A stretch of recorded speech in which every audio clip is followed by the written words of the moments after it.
Assalamualaikum warahmatullahi wabarakatuh. Jumpa kembali teman-teman para pejuang ASN. Hari ini teman-teman kita akan melakukan simulasi soal ya atau latihan soal untuk P3K kompetensi teknis penata layanan operasional bagian ke-8. Jadi bagian ke-8 ini teman-teman akan ada 70 soal ya yang akan kita simulasikan atau latihan ya. Jadi teman-teman, kompetensi teknis dalam P3K ya, itu untuk menilai penguasaan pengetahuan dan kemampuan teknis jabatan yang dilamar sesuai dengan standar jabatan. Nah, jadi itu adalah kompetensi teknis untuk P3K ya. Kita langsung saja menuju soal yang pertama. Manakah langkah pertama yang biasa dilakukan dalam membuat rencana operasional? A. Menentukan tujuan operasional. B. Mengalokasikan sumber daya. C. Mengukur performa hasil. D. Mengawasi implementasi atau E. Mengevaluasi rencana. Jawabannya adalah kita lihat jawaban yang benar adalah yang A. Ya.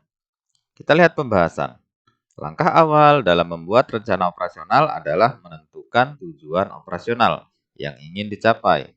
Hal ini penting untuk memastikan bahwa semua kegiatan operasional terarah dan sejalan dengan strategi organisasi yang lebih besar. Jadi jawabannya yang A, teman-teman ya. Kita tentukan dulu tujuan daripada operasionalnya. Selanjutnya, salah satu manfaat utama dari rencana operasional yang baik adalah A. Memaksimalkan profit jangka pendek. B. Mengurangi kebutuhan komunikasi dalam tim. C. Meningkatkan efisiensi dan efektivitas dalam pencapaian tujuan. D. Menghilangkan semua resiko yang ada dalam operasional. Atau E. Mengurangi biaya operasional hingga nol. Jawaban yang benar adalah ya, kita lihat yang benar itu adalah yang C ya. Pembahasan rencana operasional yang efektif membantu meningkatkan efisiensi dengan memastikan penggunaan sumber daya yang optimal dan mengurangi pemborosan. Hal ini juga meningkatkan efektivitas karena rencana tersebut membantu memastikan bahwa setiap kegiatan mendukung tujuan yang ingin dicapai. Jadi jawabannya yang C, teman-teman ya, untuk meningkatkan efisiensi dan efektivitas dalam pencapaian tujuan.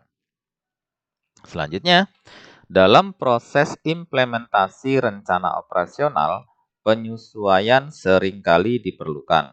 Apa alasan utamanya? A. Karena rencana operasional selalu tidak realistis. B. Untuk menghadapi perubahan kondisi eksternal atau internal. C. Agar sesuai dengan preferensi individu dalam tim. D. Untuk mengurangi anggaran operasional secara signifikan. E. Agar lebih mudah diimplementasikan tanpa pengawasan. Jawabannya adalah ya, kita lihat yang benar itu adalah yang B, teman-teman ya. Kita lihat pembahasan. Penyesuaian seringkali diperlukan selama implementasi rencana operasional, karena organisasi perlu fleksibel dalam merespon perubahan baik dari lingkungan eksternal, misalnya perubahan pasar, maupun internal, misalnya perubahan alokasi sumber daya. Jadi jawabannya yang B ya teman-teman ya, untuk menghadapi perubahan kondisi eksternal atau internal. Selanjutnya, dalam proses implementasi rencana operasional, nah ini sudah ya. Selanjutnya, faktor utama yang harus dipantau oleh penata layanan operasional untuk menjamin kualitas pelayanan adalah A. Tingkat kebahagiaan pegawai. B. Kecepatan respon keuangan. C. Pengeluaran bulanan pegawai. D. Kepatuhan terhadap SOP. Atau E. Jumlah keluhan masyarakat. Jawabannya adalah ya, kita lihat jawaban yang benar adalah yang D ya. Pembahasan. Salah satu faktor utama yang harus dipantau oleh penata layanan operasional untuk menjamin kualitas pelayanan adalah semua kegiatan pegawai terhadap kepatuhan SOP. Jadi jawabannya yang D. Kepatuhan terhadap SOP. Selanjutnya, manakah tujuan utama dari pemantauan kegiatan operasional dalam sebuah perusahaan? A. Menurunkan biaya produksi melalui pemotongan anggaran. B. Memastikan semua kegiatan operasional sesuai dengan prosedur dan standar yang ditetapkan. C. Mempercepat proses inovasi produk baru. D. Menggantikan prosedur lama dengan yang lebih fleksibel. Atau E. Mengurangi jumlah karyawan untuk efisiensi biaya. Jawabannya adalah, kita lihat, yang benar itu adalah yang B ya. Kita lihat pembahasan. Pemantauan operasional bertujuan untuk memastikan setiap aktivitas berjalan sesuai dengan prosedur standar. Ini membantu menghindari penyimpangan yang dapat mempengaruhi kualitas atau efisiensi. Jadi jawabannya yang B ya. Memastikan semua kegiatan operasional sesuai dengan prosedur dan standar yang ditetapkan. Oke, selanjutnya. Apa yang menjadi fokus utama dalam proses pemantauan kegiatan operasional? A. Penyesuaian target produksi setiap bulan. B. Mengubah visi dan misi perusahaan. C. Memotong anggaran untuk meningkatkan laba. D. Menambah jam kerja karyawan. E. Identifikasi penyimpangan dari standar yang ditetapkan. Kita lihat jawaban yang benar adalah yang E ya. Pembahasan. Fokus pemantauan adalah mengidentifikasi jika ada bagian dari proses yang menyimpang dari standar atau prosedur sehingga dapat segera diambil tindakan korektif. Jadi jawabannya yang E ya. Identifikasi penyimpangan dari standar yang ditetapkan. Sehingga langkah selanjutnya bisa diambil tindakan-tindakan korektif gitu ya. Selanjutnya, kegiatan pemantauan operasional membantu perusahaan dalam hal berikut kecuali A. Memastikan kualitas produk tetap sesuai standar. B. Memastikan karyawan bekerja sesuai jadwal. C. Mengurangi upah karyawan untuk menurunkan biaya. D. Menghindari kesalahan prosedur dalam proses produksi. E. Memastikan penggunaan sumber daya yang efisien. Kecuali ya teman-teman ya, berarti yang bukan ya. Itu adalah, kita lihat, ya jawaban yang benar itu adalah yang C teman-teman. Kita lihat pembahasan. Pemantauan operasional tidak bertujuan untuk mengurangi upah karyawan, melainkan memastikan bahwa semua prosedur diikuti dan bahwa kualitas serta efisiensi terjaga. Jadi jawabannya yang C ya, mengurangi upah karyawan untuk menurunkan biaya. Nah, ini yang bukan gitu ya. Oke, selanjutnya. Jika dalam pemantauan ditemukan ketidaksesuaian prosedur, apa langkah yang seharusnya dilakukan? A. Mengabaikan ketidaksesuaian dan melanjutkan proses. B. Memberikan penghargaan kepada karyawan yang terlibat. C. Melakukan evaluasi dan tindakan korektif untuk mencegah kesalahan berulang. D. Meningkatkan target tanpa evaluasi. Atau E. Menutup departemen yang bermasalah. Jawaban yang benar itu adalah,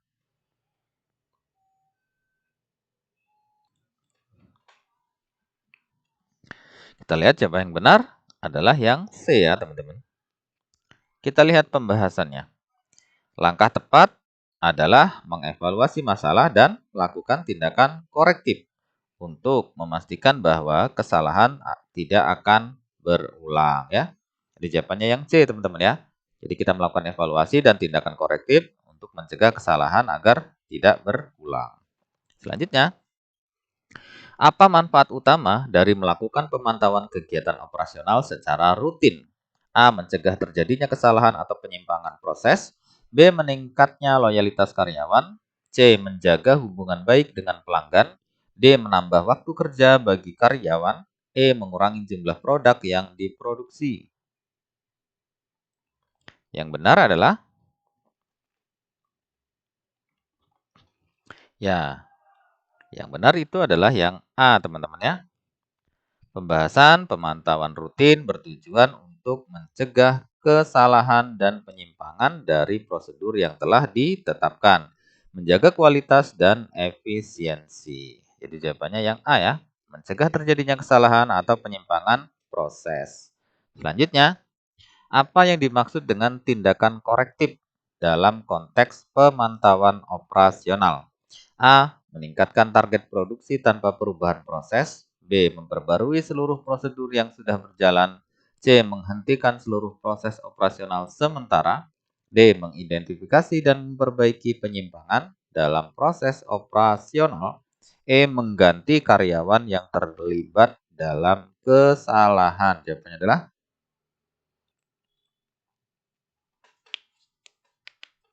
kita lihat jawaban yang benar adalah yang D ya. Pembahasan tindakan korektif adalah langkah untuk memperbaiki penyimpangan yang ditemukan selama pemantauan agar operasional tetap sesuai dengan standar. Jadi jawabannya yang D ya. Mengidentifikasi dan memperbaiki penyimpangan dalam proses operasional. Selanjutnya, mengapa penting untuk mendokumentasikan hasil pemantauan kegiatan operasional? A. Untuk menunjukkan kinerja operasional kepada investor.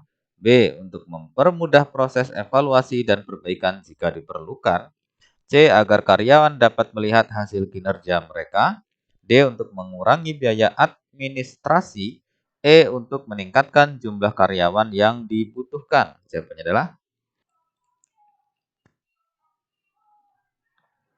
kita lihat jawaban yang benar itu adalah yang B ya. Pembahasan dokumentasi hasil pemantauan penting agar perusahaan memiliki catatan yang dapat digunakan untuk evaluasi dan pengambilan tindakan perbaikan di masa depan. Jadi jawabannya yang B ya.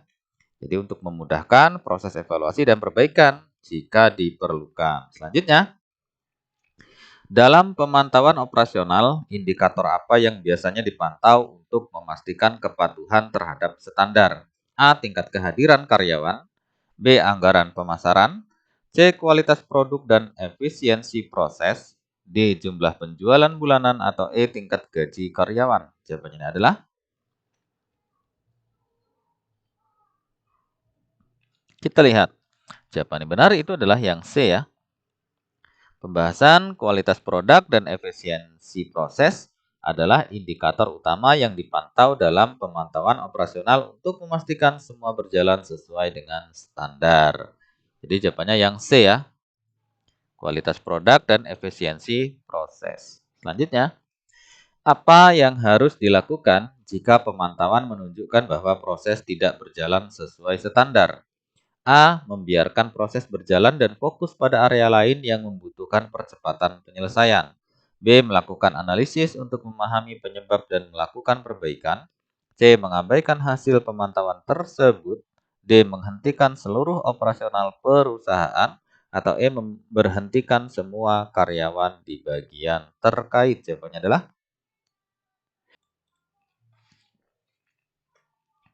kita lihat jawaban yang benar adalah ya yang B ya.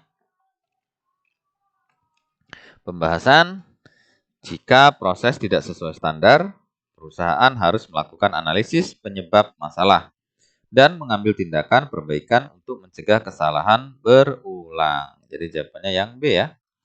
Jadi pertama dilakukan analisis ya untuk memahami penyebabnya dan kemudian setelah didapatkan penyebabnya apa, baru dilakukan perbaikan. Selanjutnya, apa dampak negatif jika perusahaan tidak melakukan pemantauan kegiatan operasional? A. Efisiensi operasional akan meningkat. B. Kualitas produk tetap terjaga. C. Potensi terjadinya kesalahan atau penyimpangan meningkat. D. Biaya operasional akan turun dan produktivitas pekerjaan meningkat. Atau E. Karyawan lebih bebas bekerja tanpa pengawasan. Jawabannya adalah ini dampak negatif ya yang ditanya teman-teman ya. Kita lihat. Ya, jawabannya adalah yang C ya. Pembahasan tanpa pemantauan, resiko terjadinya kesalahan atau penyimpangan proses meningkat yang dapat berdampak negatif terhadap kualitas produk, efisiensi, dan kepuasan pelanggan. Jadi jawabannya yang C ya teman-teman ya, potensi terjadinya kesalahan atau penyimpangan meningkat. Selanjutnya, apa tujuan utama dari melakukan evaluasi rutin terhadap kinerja tim dan proses? A. Menilai kinerja untuk menentukan area yang memerlukan perbaikan. B. Memastikan semua karyawan merasa nyaman dan aman di tempat kerja. C. Meningkatkan biaya operasional secara berkelanjutan. D. Mengurangi jam kerja tim agar lebih efisien. Atau E. Memberikan penghargaan kepada semua karyawan. Jawabannya adalah,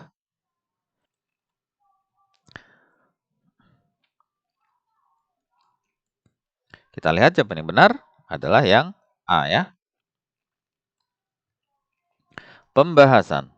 Evaluasi rutin dilakukan untuk menilai kinerja tim dan proses, mengidentifikasi area yang memerlukan perbaikan agar operasional lebih efektif dan efisien. Jadi jawabannya yang A, teman-teman ya. Menilai kinerja untuk menentukan area yang memerlukan perbaikan. Selanjutnya, indikator apa yang paling tepat digunakan dalam mengevaluasi kinerja tim untuk menentukan perbaikan? A. Tingkat kehadiran karyawan. B. Kecepatan penyelesaian tugas dan kualitas hasil. C. Jumlah cuti yang diambil dan pendapatan bulanan pegawai. D. Kesejahteraan karyawan secara individu. Atau E. Besaran gaji yang diterima.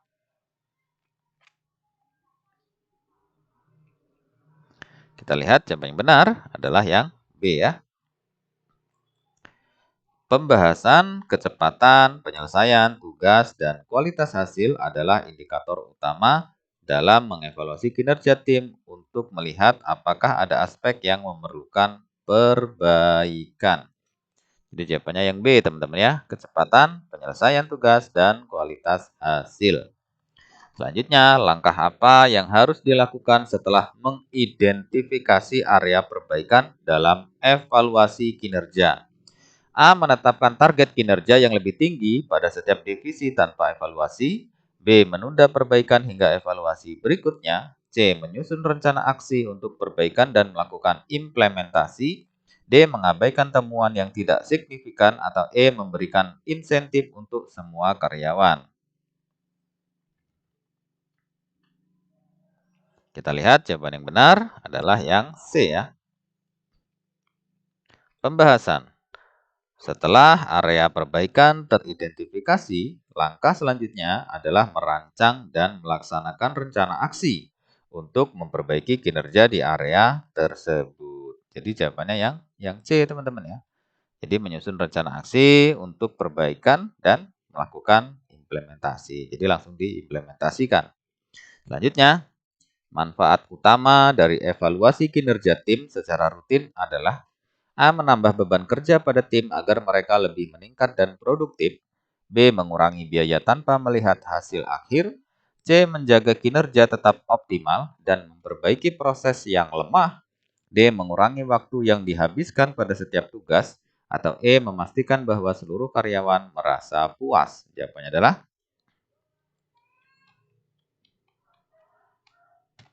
ya, jawaban yang benar itu adalah yang C ya. Kita lihat pembahasan. Evaluasi rutin membantu perusahaan mempertahankan kinerja optimal dan melakukan perbaikan pada aspek yang kurang efektif. Jadi jawabannya yang C ya, teman-teman ya.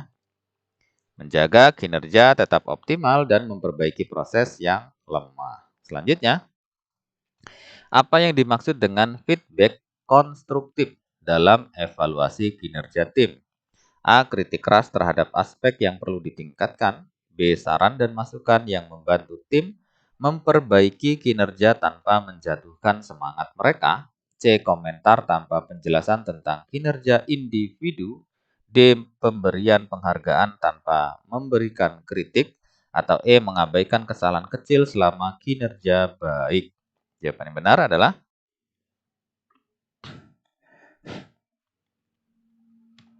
ya, jawaban benar itu adalah yang B, teman-teman ya. Pembahasan. Feedback konstruktif memberikan panduan pada tim untuk memperbaiki kekurangan mereka dengan cara yang positif dan membangun. Jadi jawabannya yang B ya. Saran dan masukan yang membantu tim memperbaiki kinerja tanpa menjatuhkan semangat mereka, tapi justru membangun ya. Selanjutnya, mengapa penting bagi manajer untuk melakukan evaluasi kinerja secara objektif? A. Agar manajer dapat memberikan sanksi yang tegas. B. Untuk menunjukkan kekuasaan di dalam tim. C. Untuk memberikan penilaian yang adil dan fokus pada perbaikan yang benar-benar dibutuhkan. D. Agar tim dapat merasa takut dengan evaluasi yang dilakukan. E. Untuk memastikan semua karyawan mendapat kenaikan gaji. Kita lihat yang benar jawabannya adalah ya yang C ya. Pembahasan. Evaluasi yang objektif memastikan penilaian yang adil dan mengarahkan tim pada perbaikan yang benar-benar diperlukan untuk peningkatan kinerja. Jadi jawabannya yang C ya. Untuk memberikan penilaian yang adil dan fokus pada perbaikan yang benar-benar dibutuhkan. Gitu. Soal selanjutnya, apa yang seharusnya menjadi fokus utama dalam evaluasi kinerja proses? A. Mengidentifikasi masalah teknis yang menghambat efisiensi. B. Mengevaluasi kepuasan pribadi karyawan. C. Mengurangi anggaran tanpa memperhatikan kinerja dan produktivitas pegawai. D. Meningkatkan insentif tanpa memperbaiki proses. Atau E. Mengubah standar kualitas yang sudah ada. Yang benar adalah ya yang A ya. Kita lihat pembahasan. Evaluasi kinerja proses seharusnya fokus pada masalah teknis yang mempengaruhi efisiensi dan efektivitas operasional gitu ya. Jadi mengidentifikasi masalah teknis yang menghambat efisiensi. Jawabannya yang A ya. Selanjutnya, jika sebuah proses operasional terus mengalami masalah, apa yang perlu dilakukan setelah evaluasi? A. Menghentikan proses tersebut secara permanen. B. Menambah karyawan tanpa analisis lanjutan. C. Melakukan perbaikan atau redesign proses sesuai temuan evaluasi.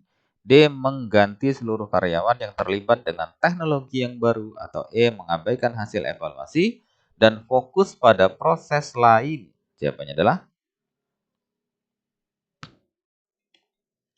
ya, yang benar itu adalah yang C, teman-teman ya. Pembahasan, jika proses terus mengalami masalah, evaluasi hasilnya dapat digunakan untuk memperbaiki atau mendesain ulang proses sehingga berjalan lebih baik ya. Jadi yang C ya. Jadi melakukan perbaikan atau redesign ya atau mendesain ulang proses sesuai dengan temuan evaluasi. Oke. Yang C. Selanjutnya, apa dampak negatif jika evaluasi kinerja tim tidak dilakukan secara rutin? A. Tim akan lebih bebas dan nyaman dalam bekerja. B. Kinerja tim akan tetap stabil tanpa perubahan.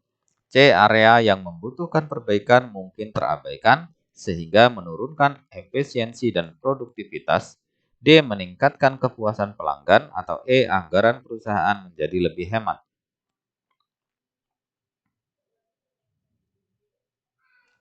Yang benar adalah jawabannya yang C ya. Pembahasan, tanpa evaluasi rutin, perusahaan mungkin melewatkan area yang perlu diperbaiki, yang pada akhirnya dapat mempengaruhi efisiensi dan produktivitas. Jadi yang C, area yang membutuhkan perbaikan mungkin terabaikan, sehingga menurunkan efisiensi dan produktivitas. Selanjutnya, apa yang perlu dilakukan oleh seorang manajer setelah memberikan evaluasi kinerja kepada tim? A. Menentukan area perbaikan dan memberikan panduan spesifik untuk perbaikan tersebut. B. Mengabaikan masukan dari tim. C. Memperketat aturan tanpa penjelasan. D. Mengurangi anggaran untuk semua departemen. Atau E. Menambah jam kerja tanpa alasan yang jelas. Yang benar adalah ya, yang benar itu adalah yang A, teman-teman ya. Pembahasan. Setelah evaluasi, manajer harus mengidentifikasi area yang perlu ditingkatkan dan memberikan arahan yang jelas kepada tim untuk perbaikan guna mencapai hasil yang lebih optimal. Jadi yang A ya, teman-teman. Jadi menentukan area perbaikan dan memberikan panduan spesifik untuk perbaikan tersebut. Selanjutnya, Apa tujuan utama dalam menangani keluhan masyarakat dalam layanan operasional? A. Meningkatkan jumlah keluhan yang diterima. B. Mengurangi jumlah karyawan agar lebih efisien. C. Memastikan pelanggan merasa puas dengan penanganan keluhan mereka. D. Menaikkan harga produk untuk menutupi biaya keluhan. Atau E. Mengabaikan keluhan yang dirasa tidak penting.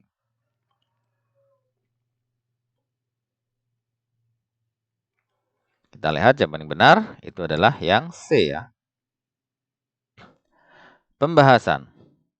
Tujuan utama dari penanganan keluhan adalah untuk meningkatkan kepuasan pelanggan dengan menunjukkan bahwa perusahaan peduli dan responsif terhadap masalah yang mereka hadapi. Jadi jawabannya yang C, teman-teman ya.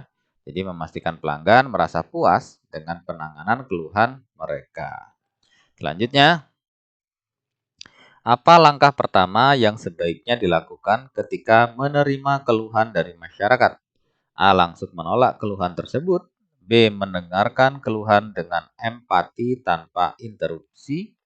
C. Mengabaikan dan meneruskan keluhan ke departemen lain. D. Menyalahkan pelanggan atas masalah yang terjadi. E. Memberikan kompensasi tanpa memeriksa kebenaran keluhan. Jawabannya adalah,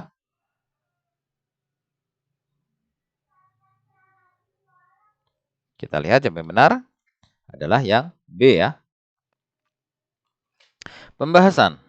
Langkah pertama yang penting dalam menangani keluhan adalah mendengarkan pelanggan dengan empati, karena hal ini menunjukkan kepedulian perusahaan terhadap permasalahan yang dihadapi pelanggan. Jadi jawabannya yang B, teman-teman ya.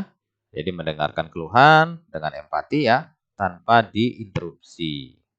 Selanjutnya, mengapa penting bagi perusahaan untuk memiliki prosedur penanganan keluhan yang terstruktur?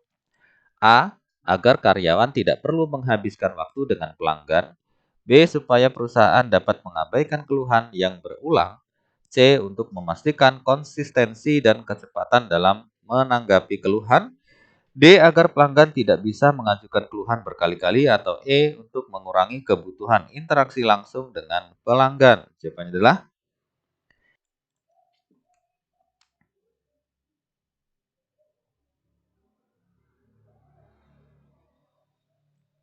kita lihat jawaban yang benar adalah yang C ya. Pembahasan. Prosedur yang terstruktur memungkinkan perusahaan merespon keluhan dengan cepat dan konsisten, sehingga pelanggan merasa diperhatikan dan puas dengan layanan yang diberikan. Jadi jawabannya yang C, teman-teman ya.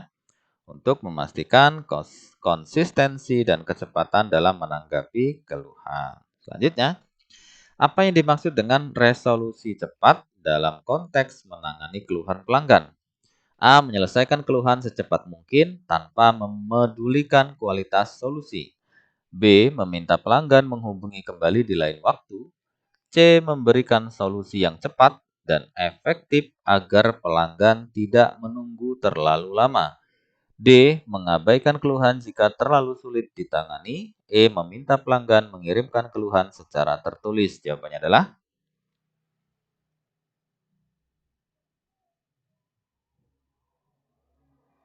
kita lihat jawaban yang benar adalah yang C ya. Pembahasan. Resolusi cepat berarti memberikan penyelesaian yang efektif dan dalam waktu singkat, sehingga pelanggan merasa puas dan tidak kecewa dengan waktu tanggapan perusahaan. Jadi yang C ya teman-teman ya, memberikan solusi yang cepat dan efektif agar pelanggan tidak menunggu terlalu lama. Jadi yang C. Selanjutnya, bagaimana perusahaan dapat meningkatkan kualitas penanganan keluhan? A. Dengan memperbanyak jumlah keluhan yang diterima. B. Mengabaikan keluhan yang dianggap kecil. C. Menutup layanan pelanggan di luar jam kerja. D. Menurunkan standar layanan agar lebih fleksibel. E. Melatih karyawan untuk menangani keluhan dengan empati dan responsif. Jawabannya adalah,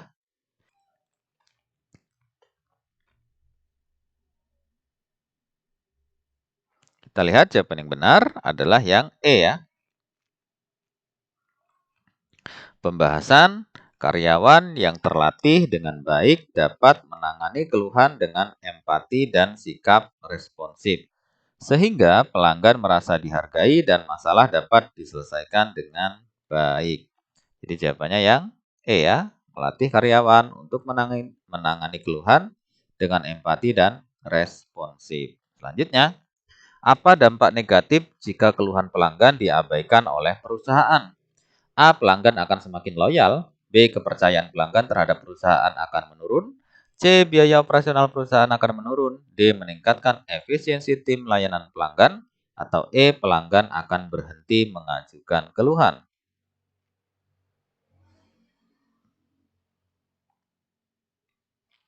Yang benar adalah yang B ya.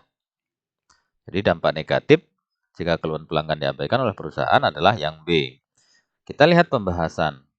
Mengabaikan keluhan dapat menurunkan kepercayaan pelanggan terhadap perusahaan, yang pada akhirnya bisa mengurangi loyalitas dan merusak citra perusahaan. Jadi yang B ya, kepercayaan pelanggan terhadap perusahaan akan menurun. Selanjutnya, bagaimana cara yang tepat untuk menindaklanjuti keluhan pelanggan setelah memberikan solusi? A. Menyampaikan bahwa perusahaan tidak akan menerima keluhan lebih lanjut. B. Meminta pelanggan untuk membayar biaya tambahan untuk tindak lanjut. C. Menindaklanjuti dengan pelanggan untuk memastikan bahwa mereka puas dengan solusi yang diberikan. D. Mengakhiri komunikasi begitu solusi diberikan. Atau E. Mengabaikan pelanggan setelah solusi awal. Jawabannya adalah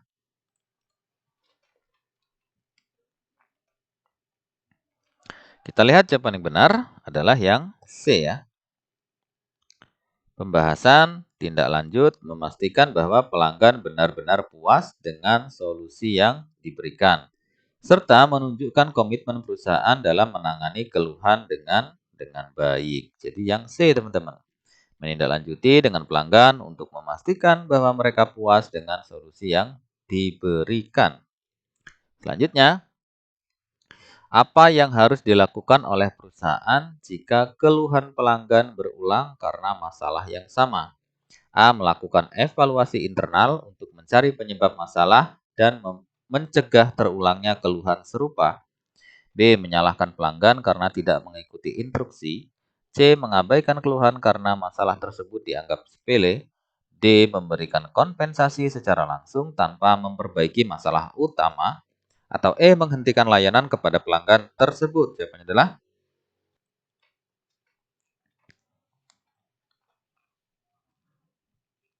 kita lihat jawaban yang benar adalah ya yang A ya teman-teman.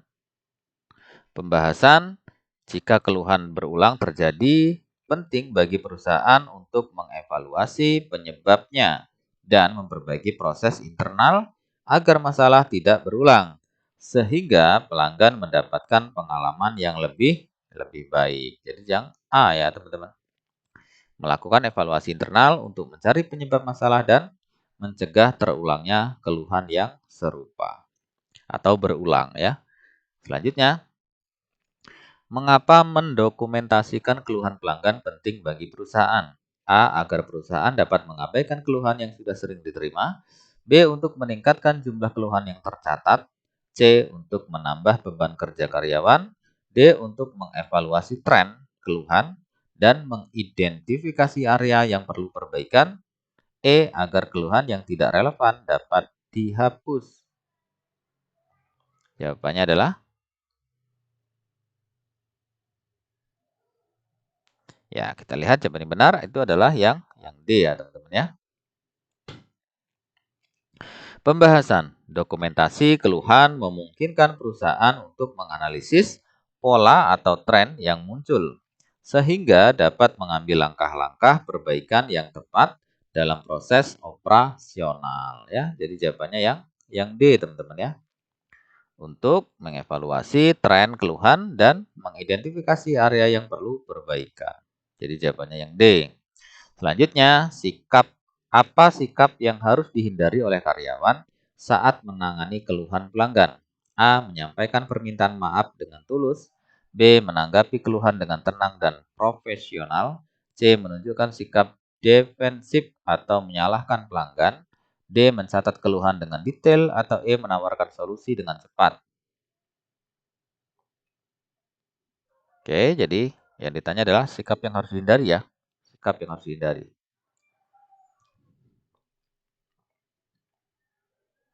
Oke, kita lihat jawaban yang benar adalah tentu yang C ya. Kita lihat pembahasan.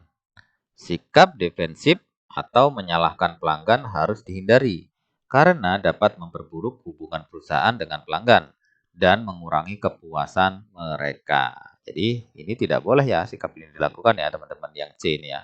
Jadi kita nggak boleh menunjukkan sikap defensif ya atau sikap yang menyalahkan pelanggan. Itu tidak boleh. Oke, jadi jawabannya yang C. Selanjutnya, apa tujuan utama dari pengelolaan alokasi sumber daya manusia dalam suatu organisasi? A. Mengurangi jumlah karyawan yang ada. B. Menyusun prosedur kerja yang lebih kompleks dan lengkap sebagai dasar untuk setiap pelaksanaan kegiatan. C. Memastikan bahwa setiap tugas dikerjakan oleh orang yang tepat dan dalam waktu yang tepat. D. Meningkatkan jam kerja karyawan tanpa mempertimbangkan beban kerja. Atau E. Menghindari pemberian pelatihan pada karyawan baru. Jawabannya adalah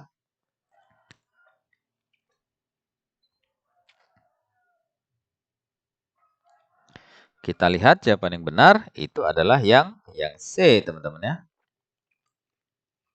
Pembahasan. Pengelolaan alokasi sumber daya manusia bertujuan untuk menempatkan karyawan sesuai dengan keterampilan mereka sehingga setiap tugas dapat diselesaikan dengan optimal dan efisien. Jadi jawabannya yang C, teman-teman. Jadi memastikan bahwa setiap tugas dikerjakan oleh orang yang tepat dan dalam waktu yang tepat. Selanjutnya, mengapa penjadwalan yang efektif penting dalam pengelolaan sumber daya manusia? A. Untuk memastikan karyawan bekerja sesuai dengan kebutuhan operasional tanpa kekurangan atau kelebihan tenaga kerja pada waktu tertentu. B. Agar karyawan merasa lebih santai dalam bekerja. C. Untuk meminimalkan kehadiran karyawan di tempat kerja. D. Menghindari pelatihan tambahan bagi karyawan. E. Untuk meningkatkan biaya operasional perusahaan. Jawabannya adalah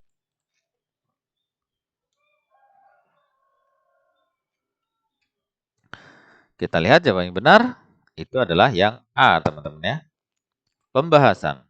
Penjadwalan yang efektif membantu perusahaan mengelola tenaga kerja secara efisien, sehingga operasional dapat berjalan lancar tanpa masalah kekurangan atau kelebihan karyawan.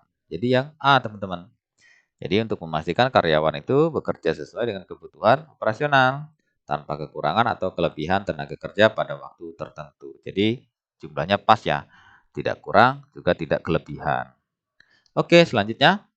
Apa manfaat utama dari pelatihan dan pengembangan tim dalam organisasi? A. Mengurangi waktu yang dihabiskan karyawan di tempat kerja. B. Menghemat biaya dengan mengurangi pelatihan yang tidak diperlukan. C. Meningkatkan jarak antar karyawan. D. Memastikan karyawan memiliki waktu luang yang lebih banyak sehingga dapat melakukan pekerjaan lebih banyak juga. E. Meningkatkan keterampilan karyawan sehingga mereka dapat bekerja lebih produktif dan efisien.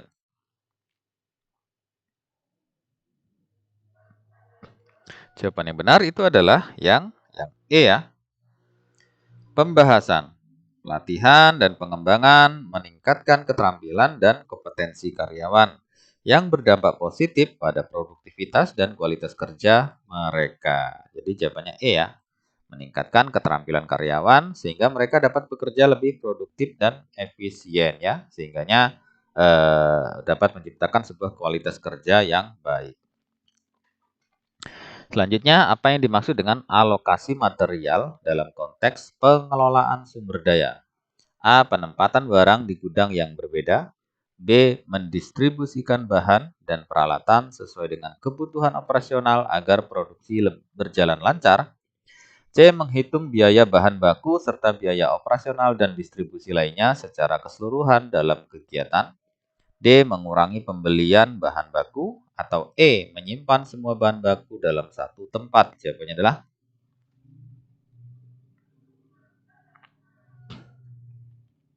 ya, kita lihat yang benar itu adalah yang B ya. Pembahasan. Alokasi material berarti mendistribusikan bahan dan peralatan ke tempat yang sesuai agar produksi tidak terhambat oleh kurangnya bahan. Jadi jawabannya yang B ya, teman-teman. Jadi mendistribusikan bahan dan peralatan sesuai dengan kebutuhan operasional agar produksi berjalan lancar. Selanjutnya, apa yang menjadi salah satu fokus utama dalam penjadwalan kerja karyawan untuk meningkatkan produktivitas? A. Menentukan waktu kerja yang sama untuk semua karyawan. B. Menyusun jadwal yang fleksibel sesuai kebutuhan operasional dan ketersediaan karyawan. C. Mengurangi jumlah karyawan yang bekerja. D. Menyediakan waktu istirahat yang sangat panjang. Atau E. Menghindari perubahan jadwal yang mendadak. Jawabannya adalah yang B ya. Kita lihat pembahasan. Penjadwalan yang fleksibel memungkinkan karyawan untuk bekerja dengan optimal, menyesuaikan dengan kebutuhan operasional dan ketersediaan mereka. Jadi jawabannya yang B, teman-teman ya.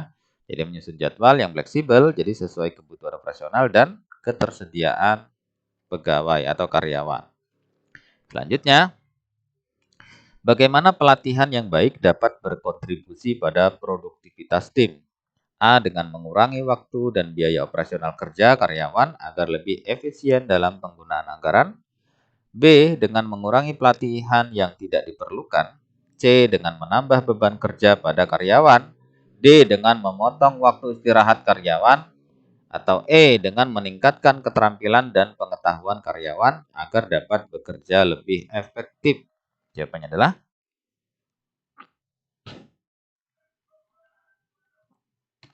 ya, yang benar itu adalah yang E, teman-teman ya. Kita lihat pembahasan. Pelatihan memberi karyawan keterampilan yang dibutuhkan untuk menyelesaikan tugas dengan efisien, yang pada akhirnya meningkatkan produktivitas. Jadi yang E, teman-teman. Dengan meningkatkan keterampilan dan pengetahuan karyawan agar dapat bekerja lebih efektif. Selanjutnya, mengapa penting bagi perusahaan untuk melakukan evaluasi terhadap pengembangan tim secara berkala? A. Agar perusahaan dapat menambah beban kerja tim serta waktu untuk meningkatkan produktivitas kinerja karyawan. B. Untuk mengidentifikasi kebutuhan pelatihan tambahan dan menilai efektivitas pelatihan yang telah dilakukan. C. Agar perusahaan bisa mengurangi jumlah karyawan dalam tim. D. Untuk mengurangi anggaran pelatihan. Atau E. Agar karyawan tetap merasa nyaman. Jawabannya adalah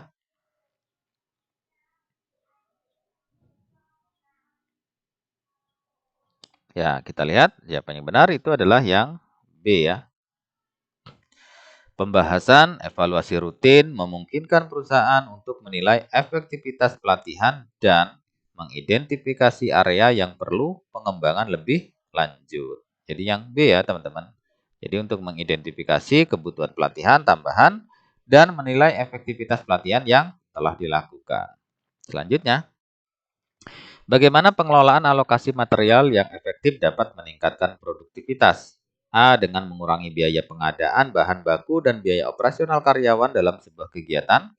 B. Dengan mengurangi jumlah bahan baku yang digunakan. C. Dengan menurunkan standar kualitas bahan baku. D. Dengan menyimpan seluruh bahan baku di satu tempat. Atau E. Dengan memastikan bahwa semua bahan dan peralatan tersedia tepat waktu dan sesuai kebutuhan operasional. Jawabannya adalah ya, jawabannya yang E ya. Pembahasan alokasi material yang baik memastikan bahwa proses produksi tidak terganggu karena kekurangan bahan, sehingga efisiensi dan produktivitas tetap terjaga. Jadi yang E ya, teman-teman. Dengan memastikan bahwa semua bahan dan peralatan tersedia tepat waktu dan sesuai kebutuhan operasional. Selanjutnya, apa yang harus dilakukan jika ditemukan kekurangan keterampilan dalam tim yang menghambat produktivitas? A. Mengurangi tanggung jawab tim tersebut. B. Memindahkan karyawan ke bagian lain. C. Menyediakan pelatihan tambahan untuk meningkatkan keterampilan yang dibutuhkan. D. Memberikan insentif tambahan tanpa pelatihan. Atau E. Mengurangi jam kerja tim. Yang benar adalah ya, yang benar itu adalah yang C ya. Pembahasan. Jika ada kekurangan keterampilan, pelatihan tambahan adalah solusi terbaik untuk membantu tim memenuhi standar produktivitas yang diharapkan. Jadi yang C, teman-teman. Jadi menyediakan pelatihan tambahan untuk meningkatkan keterampilan yang dibutuhkan. Selanjutnya, apa dampak positif dari pengembangan tim yang dilakukan secara konsisten? A. Karyawan merasa lebih nyaman untuk menghindari tugas yang sulit. B. Peningkatan keterampilan dan produktivitas karyawan serta efisiensi dalam menyelesaikan pekerjaan. C. Karyawan dapat menghindari tanggung jawab yang berat. Atau D. Menurunkan kualitas kerja akibat peningkatan beban. E. Mengurangi komunikasi antar anggota tim. Yang benar adalah ya, yang B ya. Pembahasan. Pengembangan tim secara konsisten meningkatkan keterampilan karyawan, produktivitas, dan efisiensi dalam menyelesaikan pekerjaan yang berkontribusi positif terhadap pencapaian tujuan perusahaan. Jadi jawabannya yang B, teman-teman. Peningkatan keterampilan dan produktivitas karyawan serta efisiensi dalam penyelesaian pekerjaan. Selanjutnya, apa tujuan utama dari menyusun laporan operasional dalam sebuah organisasi? A. Mengurangi biaya produksi tanpa memperhatikan hasil. B. Mengabaikan hasil kinerja dan fokus pada pengeluaran saja. C. Memberikan gambaran tentang kinerja, pengeluaran, dan pencapaian tujuan untuk pengambilan keputusan yang lebih baik. D. Menghentikan kegiatan operasional yang tidak berkontribusi pada pengeluaran. E. Mengurangi pekerjaan tim yang dianggap kurang produktif. Jawabannya adalah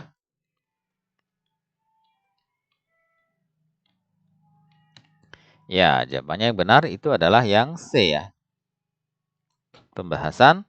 Laporan operasional disusun untuk memberikan informasi lengkap mengenai kinerja, pengeluaran, dan pencapaian yang telah dicapai, sehingga manajemen dapat membuat sebuah keputusan yang lebih tepat.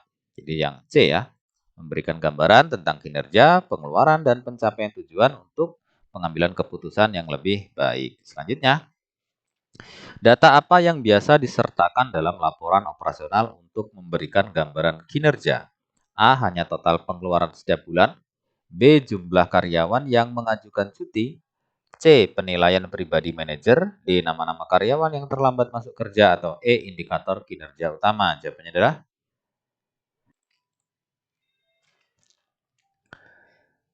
Oke. Kita lihat jawaban yang benar. Itu adalah yang E, teman-teman ya.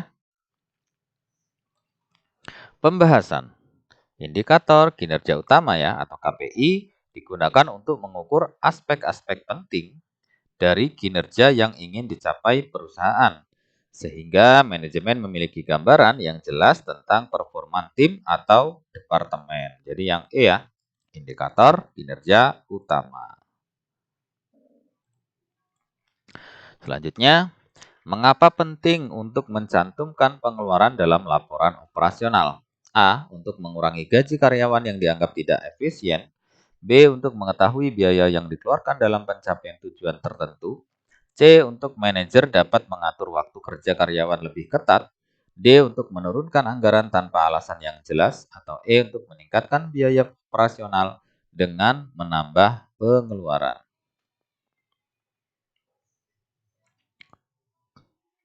Jawaban yang benar itu adalah yang B, teman-teman ya. Kita lihat pembahasan. Mencantumkan pengeluaran dalam laporan operasional penting untuk mengetahui biaya yang telah dikeluarkan dan menilai apakah pengeluaran tersebut sebanding dengan hasil yang dicapai. Jadi yang B, teman-teman jawabannya. Untuk mengetahui biaya yang dikeluarkan dalam mencapai tujuan tertentu. Selanjutnya, apa fungsi dari pencapaian tujuan yang dicantumkan dalam laporan operasional? A. Menggambarkan sejauh mana target yang ditetapkan telah tercapai. B. Meningkatkan jumlah pekerjaan karyawan tanpa panduan jelas. C. Menambah beban operasional tanpa evaluasi. D. Mengurangi waktu istirahat karyawan. E. Mengabaikan performa keseluruhan dan fokus pada tugas kecil. Yang benar adalah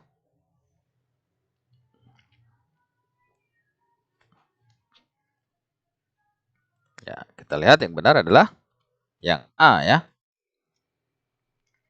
Pembahasan. Pencapaian tujuan dalam laporan operasional berfungsi untuk menunjukkan seberapa jauh perusahaan telah mencapai target yang ditetapkan, sehingga manajemen dapat mengevaluasi kinerja secara keseluruhan. Yang A ya, menggambarkan sejauh mana target yang ditetapkan telah tercapai. Selanjutnya, bagaimana laporan operasional membantu dalam pengambilan keputusan? A. Dengan menyediakan data yang tidak relevan. B. Dengan menambah informasi yang membingungkan. C. Dengan menyediakan informasi yang akurat mengenai kinerja, pengeluaran, dan pencapaian untuk keputusan yang tepat. D. Dengan memperlambat proses pengambilan keputusan. Atau E. Dengan mengurangi fokus pada tujuan utama. Jawaban yang benar adalah ya, yang C ya. Kita lihat pembahasan. Laporan operasional membantu manajemen dalam pengambilan keputusan dengan menyediakan informasi yang akurat dan relevan tentang performa, pengeluaran, dan pencapaian. Jadi jawabannya yang C. Dengan menyediakan informasi yang akurat mengenai kinerja, pengeluaran, dan pencapaian untuk keputusan yang tepat. Selanjutnya, apa saja komponen penting dalam laporan operasional? A. Hanya data pengeluaran. B. Pendapat subjektif dari setiap karyawan. C. Hanya fokus pada jumlah karyawan yang hadir. D. Data kinerja, pengeluaran, dan pencapaian tujuan. Atau E. Daftar cuti karyawan setiap bulan. Yang benar adalah yang D ya. Pembahasan. Komponen penting laporan operasional meliputi data kinerja, pengeluaran, dan pencapaian tujuan yang semuanya diperlukan untuk analisis yang komprehensif. Nah, selanjutnya, apa yang dapat dilakukan oleh manajemen jika laporan operasional menunjukkan pencapaian yang lebih rendah dari target? Nah, artinya tidak target ya. A. Meningkatkan jumlah jam kerja karyawan tanpa evaluasi lebih lanjut. B. Mengabaikan laporan dan melanjutkan operasi seperti biasa. C. Melakukan analisis untuk menemukan kendala dan mengambil tindakan perbaikan. D. Mengurangi jumlah karyawan secara langsung. Atau E. Menurunkan standar kinerja yang diharapkan.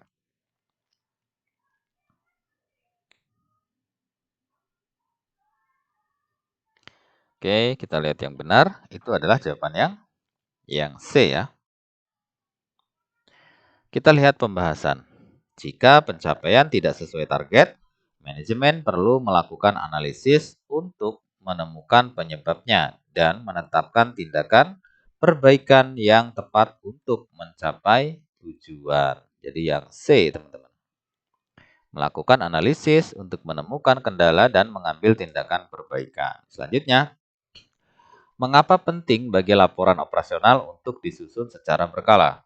A. Untuk meningkatkan anggaran setiap bulannya untuk keperluan dan pengembangan kegiatan operasional. B. Agar manajemen dapat mengambil keputusan berdasarkan data terbaru dan paling akurat.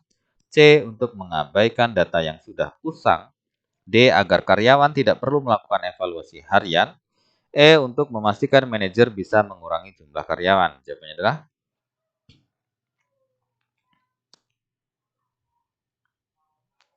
kita lihat jawaban yang benar adalah yang B ya. Pembahasan. Laporan operasional yang disusun secara berkala memungkinkan manajemen untuk melihat kondisi operasional terkini sehingga dapat mengambil keputusan berdasarkan data yang relevan. Jadi yang B ya teman-teman. Agar manajemen dapat mengambil keputusan berdasarkan data terbaru dan paling akurat. Selanjutnya, apa yang perlu dilakukan jika laporan operasional menunjukkan bahwa pengeluaran melebihi anggaran? A. Menurunkan kualitas produk tanpa mempertimbangkan dampaknya bagi perusahaan. B. Menaikkan harga produk tanpa alasan jelas. C. Mencari area pengeluaran yang bisa dioptimalkan atau diefisiensikan. D. Mengabaikan laporan dan berfokus pada target lain. E. Menambah pengeluaran agar hasil lebih besar. Yang benar adalah ya, yang benar itu adalah yang C, teman-teman. Pembahasan. Jika pengeluaran melebihi anggaran, manajemen perlu mencari cara untuk mengoptimalkan atau mengurangi biaya sehingga anggaran tetap terkontrol tanpa mengorbankan kualitas. Jadi yang C ya, mencari area pengeluaran yang bisa dioptimalkan atau diefisiensikan. Selanjutnya, bagaimana cara perusahaan memastikan bahwa laporan operasional memiliki data yang akurat? A. Mengurangi jumlah data yang dicantumkan dalam laporan. B. Meminta setiap karyawan mengisi data sesuai keinginan mereka. C. Melakukan pencatatan yang teliti dan pemeriksaan berkala untuk memastikan kebenaran data. D. Mengabaikan sumber data yang berbeda. Atau E. Menggunakan data lama untuk memudahkan penyusunan laporan. Yang benar adalah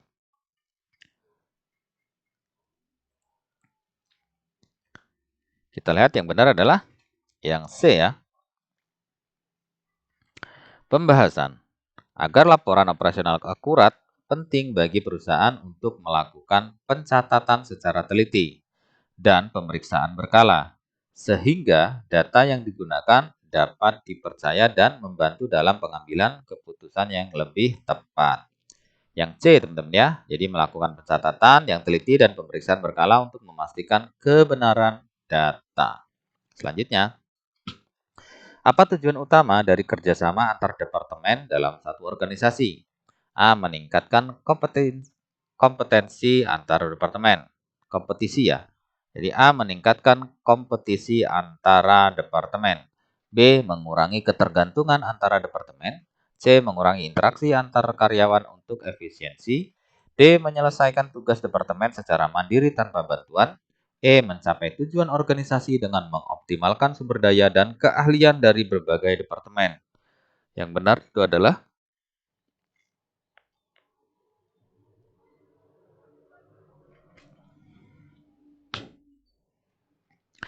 kita lihat yang benar adalah yang E ya. Pembahasan kerjasama antar departemen bertujuan untuk menggabungkan sumber daya dan keahlian yang berbeda, sehingga organisasi dapat mencapai tujuannya secara lebih efisien dan efektif. Jadi yang E ya, mencapai tujuan organisasi dengan mengoptimalkan sumber daya dan keahlian dari berbagai departemen. Selanjutnya, manakah dari berikut ini yang merupakan manfaat dari kerjasama antar departemen? A. Meningkatkan konflik antar karyawan. B. Mempercepat pencapaian tujuan organisasi melalui sinergi dan efisiensi. C. Menurunkan produktivitas karyawan karena ketergantungan. D. Mengurangi komunikasi antar tim. E. Membatasi ruang lingkup tanggung jawab departemen karena pekerjaan sudah masing-masing diberikan sesuai dengan keinginan. Jawabannya adalah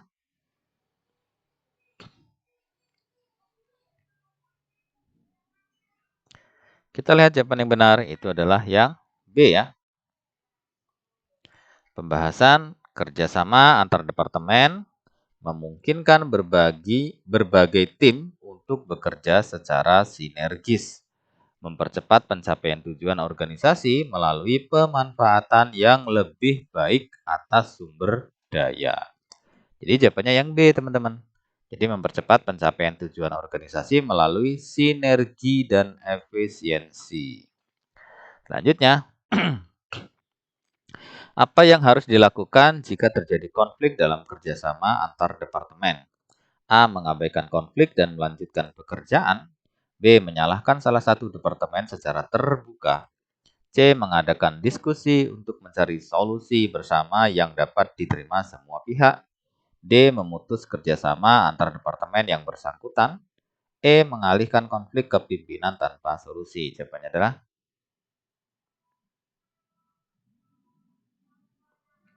ya, kita lihat jawaban yang benar adalah yang C ya. Pembahasan. Diskusi bersama merupakan cara yang efektif untuk menyelesaikan konflik antar departemen dengan tujuan mencari solusi yang bisa diterima semua pihak dan menjaga hubungan kerja yang baik. Jadi yang C ya, teman-teman. Jadi mengadakan diskusi untuk mencari solusi bersama yang dapat diterima oleh semua pihak. Selanjutnya, mengapa komunikasi efektif penting dalam kerjasama antar departemen? A. Untuk memastikan setiap departemen memahami peran dan tanggung jawab mereka dalam mencapai tujuan bersama. B. Untuk meningkatkan kerahasiaan dalam operasional. C. Agar setiap departemen dapat bekerja sendiri-sendiri. D. Untuk mengurangi waktu yang dihabiskan dalam rapat. Atau E. Agar setiap departemen memiliki sistem yang berbeda. Yang benar adalah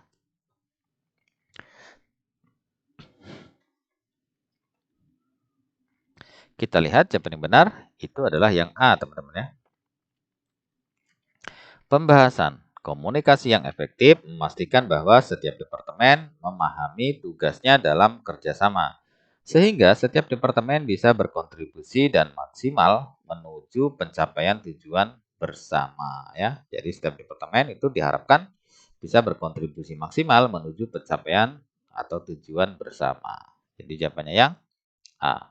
Untuk memastikan setiap departemen memahami peran dan tanggung jawab mereka dalam mencapai tujuan bersama. Selanjutnya, bagaimana kerjasama antar departemen dapat meningkatkan efisiensi dalam organisasi? A. Dengan menurunkan standar kerja departemen yang lebih produktif. B. Dengan membatasi jumlah karyawan yang di setiap departemen. C. Dengan memungkinkan penggunaan sumber daya secara bersama-sama dan menghindari duplikasi tugas. D. Dengan mengurangi interaksi antar karyawan. Atau E. Dengan meminimalkan tanggung jawab masing-masing departemen. Jawabannya adalah ya, kita lihat teman-teman jawabannya yang benar adalah yang C ya. Kita lihat pembahasan. Kerjasama antar departemen memungkinkan berbagai tim untuk berbagi sumber daya dan, mencegah duplikasi sehingga meningkatkan efisiensi secara keseluruhan. Jadi yang C teman-teman ya. Dengan memungkinkan penggunaan sumber daya secara bersama-sama dan menghindari duplikasi tugas. Selanjutnya, apa yang seharusnya dilakukan manajemen untuk memperkuat kerjasama antar departemen? A. Menetapkan kebijakan kerja yang ketat untuk setiap departemen secara terpisah dan memberikan tenggat waktu dalam setiap kegiatan. B. Membatasi akses komunikasi antar departemen. C. Mengurangi interaksi dan fokus pada pencapaian masing-masing departemen. D. Menghindari rapat gabungan antar departemen. E. Mendorong kolaborasi melalui tujuan bersama, komunikasi terbuka, dan pelatihan lintas departemen. Jawabannya adalah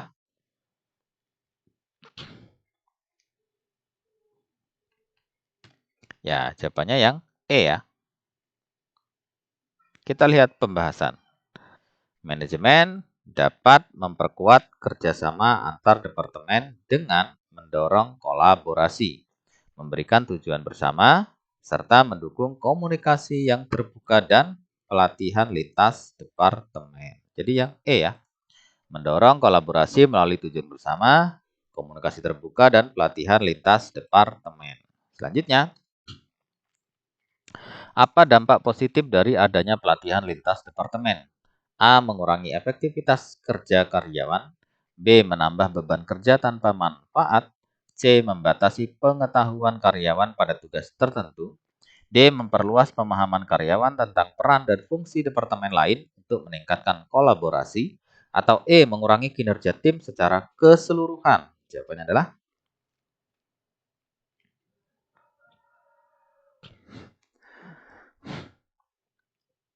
kita lihat jawaban yang benar adalah ya yang D ya. Pembahasan. Pelatihan lintas departemen membantu karyawan memahami fungsi dan peran departemen lain, sehingga mereka dapat bekerja sama dengan lebih baik dan efisien. Jadi jawabannya adalah yang D ya. Jadi itu memperluas pemahaman karyawan tentang peran dan fungsi departemen lain, sehingga bisa meningkatkan sebuah kolaborasi dan pekerjaan akan lebih baik dan efisien. Selanjutnya, bagaimana kerjasama antar departemen dapat membantu dalam pengambilan keputusan yang lebih baik? A. Dengan mengurangi jumlah keputusan yang dibuat. B. Dengan mengabaikan input dari departemen lain. C. Dengan menyediakan perspektif yang lebih lengkap dan masukan dari berbagai sudut pandang departemen. D. Dengan hanya menggunakan data dari satu departemen tertentu. E. Dengan memfokuskan keputusan pada departemen yang memiliki anggaran tersebut. Jawabannya adalah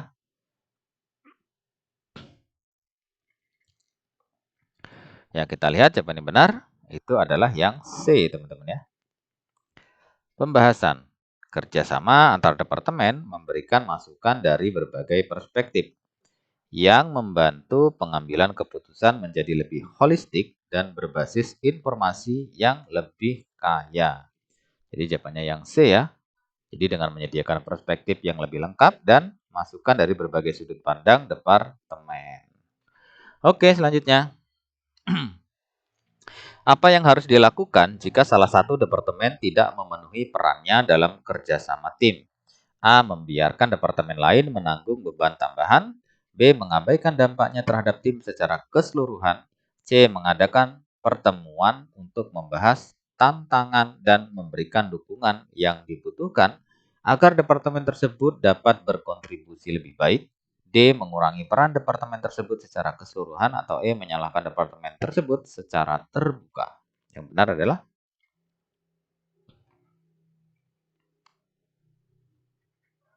ya, kita lihat. Ya, jawaban yang benar itu adalah yang C ya, teman-teman ya. Pembahasan. Jika satu departemen tidak memenuhi perannya, penting untuk mengadakan pertemuan untuk memahami tantangan mereka dan mencari solusi bersama agar mereka bisa berkontribusi sesuai dengan harapan. Jadi yang C ya, mengadakan pertemuan untuk membahas tantangan dan memberikan dukungan yang dibutuhkan agar departemen tersebut dapat berkontribusi lebih baik. Selanjutnya, apa risiko jika tidak ada kerjasama yang baik antar departemen dalam organisasi? A. Pencapaian tujuan organisasi dapat lebih cepat. B. Meningkatnya kemungkinan terjadinya konflik dan duplikasi tugas yang menghambat pencapaian tujuan organisasi. C. Penggunaan sumber daya menjadi lebih efisien. D. Meningkatkan produktivitas karyawan secara signifikan. Atau E. Menambah transparansi di antara departemen. Yang benar adalah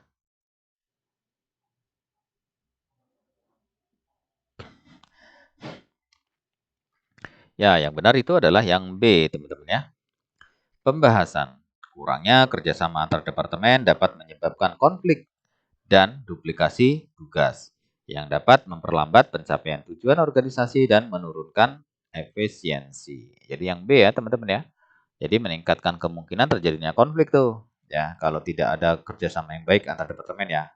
Potensi konflik dan duplikasi tugas yang menghambat tentunya pencapaian daripada tujuan organisasi tersebut.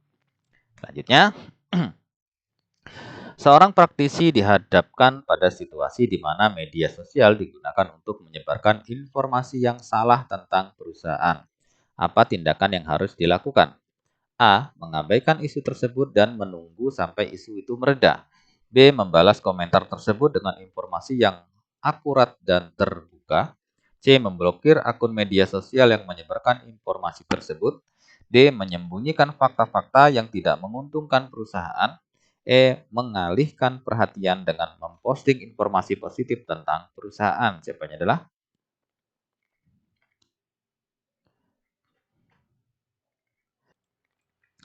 kita lihat jawaban yang benar adalah ya yang B ya. Pembahasan. Dalam mengatasi misinformasi, penting untuk memberikan klarifikasi dengan informasi yang akurat dan transparan untuk menjaga kredibilitas dan hubungan baik dengan publik. Jadi jawabannya yang B, teman-teman ya. Nah, jadi kita langsung memberikan balasan komentar ya tersebut dengan informasi yang akurat dan terbuka. Artinya kita meluruskan kalau ada informasi yang disampaikan itu tidak benar gitu ya. Oke, selanjutnya, sebuah organisasi ingin membangun citra positif di mata publik melalui kegiatan sosial. Apa yang perlu dilakukan dalam menyusun strategi hubungan masyarakat? A. Meluncurkan kampanye iklan di media massa. B. Menilai citra yang ada saat ini dan menentukan area yang perlu perbaikan. C. Menyusun strategi komunikasi untuk produk baru. D. Memilih selebriti untuk menjadi duta kampanye. Atau E. Memfokuskan anggaran pada media sosial saja. Yang benar adalah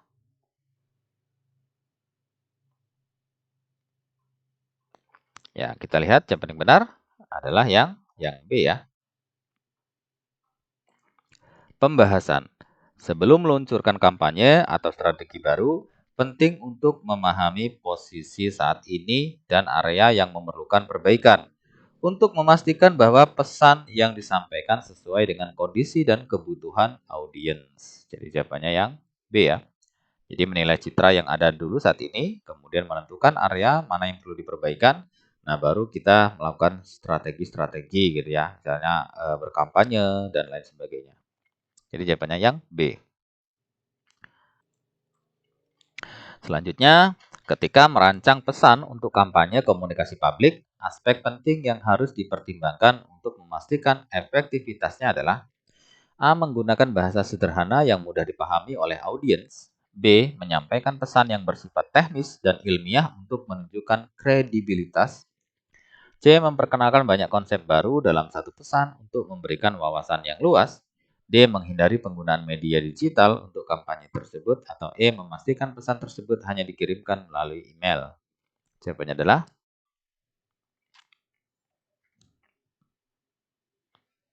ya, kita lihat. Ya, jawabannya justru yang A ya teman-teman ya, yang benar. Pembahasan. Pesan yang efektif harus dapat dipahami oleh audiens.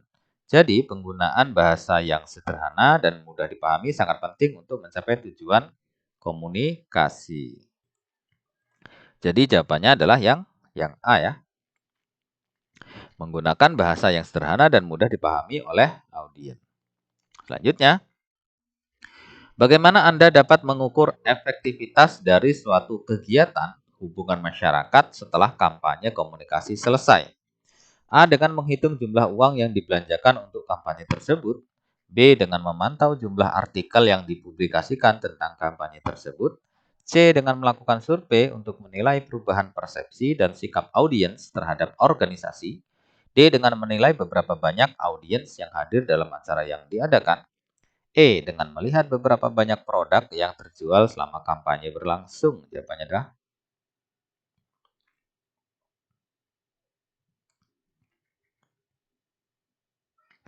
ya, kita lihat jawaban yang benar itu adalah yang C ya. Pembahasan.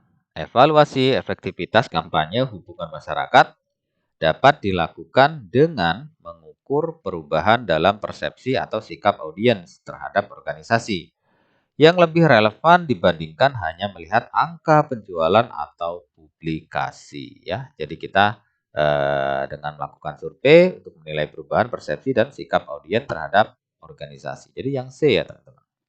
Selanjutnya, dalam merancang sebuah program yang berfokus pada edukasi publik, apa hal yang paling penting untuk dipertimbangkan? A. Menyusun konten dengan gaya bahasa yang akademik untuk memberikan kesan profesional. B. Memastikan bahwa program tersebut hanya dilakukan melalui saluran tradisional seperti surat kabar. C. Menyesuaikan konten dengan kebutuhan dan minat audiens yang ingin dijangkau. D. Membatasi interaksi dengan audiens untuk menghindari kebingungannya. Atau E. Menggunakan media sosial sebagai satu-satunya alat komunikasi. Jawabannya adalah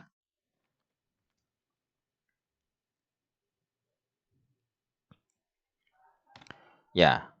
Jawabannya adalah yang C ya jawabannya. Pembahasan. Untuk memastikan bahwa program edukasi efektif, konten harus relevan dengan audiens yang ingin dijangkau, baik dari segi minat maupun kebutuhan mereka. Jadi jawabannya yang C teman-teman ya. Jadi kita harus menyesuaikan ya, konten yang kita buat itu harus sesuai dengan kebutuhan atau minat daripada audiens yang akan kita sasar ya, atau objek ya, audiens yang kita jadikan objek ya, yang ingin dijangkau. Oke, jadi jawabannya yang C teman-teman ya. Baiklah teman-teman, demikianlah ya contoh daripada soal untuk P3K kompetensi teknis penata layanan operasional. Mudah-mudahan 70 soal tadi bisa menambah wawasan teman-teman dan nanti saat ujian itu membantu teman-teman dalam menjawab semua soal itu dengan baik. Dan pada akhirnya teman-teman hasil yang baik dikarenakan usaha yang baik. Terima kasih, semoga sukses. Sampai jumpa di pembahasan soal-soal selanjutnya. Assalamualaikum warahmatullahi wabarakatuh. Salam.